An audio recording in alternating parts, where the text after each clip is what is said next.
দর্শক আসসালামু আলাইকুম। দর্শক আপনাদের প্রীতি ও শুভেচ্ছা জানিয়ে শুরু করছি আমাদের আজকের প্রতিবেদন। তো দর্শক আজকে আমরা এক অসহায় মেয়ের গল্প তুলে ধরব, যার নাম হচ্ছে হাসি।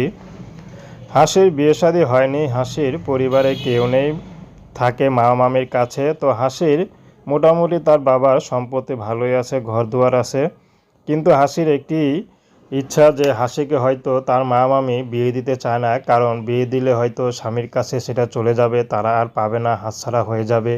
এই জন্য জমি জমার জন্য তাকে বিয়ে শাদীও দিতে চায় না, কোনো বিয়ে শাদী ঘর আসলে তাদেরকে ফিরিয়ে দেয়।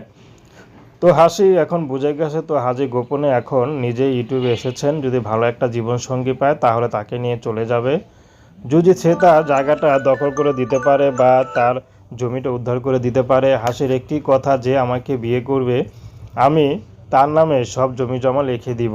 তো হাসি বর্তমানে একটি বিউটি পার্লারে কাজ করে, তো গ্রামের বিউটি পার্লার, তো বেশি বেতন পায় না, যা পায় তাও মা মামি নিয়ে যায়। মা মামি এত চোখে চোখে রাখে, হাসি যে কারোর সাথে কথা বলবে বা একটু প্রেম ভালোবাসা করবে সেটাও পারে না। তো এই জন্য হাসি এখন গোপনে একটু সুযোগ পেয়েছে, আসে এখন ইউটিউবে এসেছেন।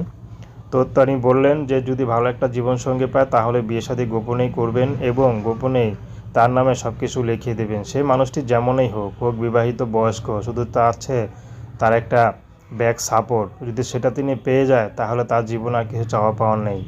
তো দর্শক, এই ছিল হাসির জীবনের সংক্ষিপ্ত জীবন কাহিনী। তো প্রেম ভালোবাসা সাহায্য সহযোগিতা বিয়ে শাদী করা একান্ত আপনাদের ব্যক্তিগত ব্যাপার। আসসালামু আলাইকুম।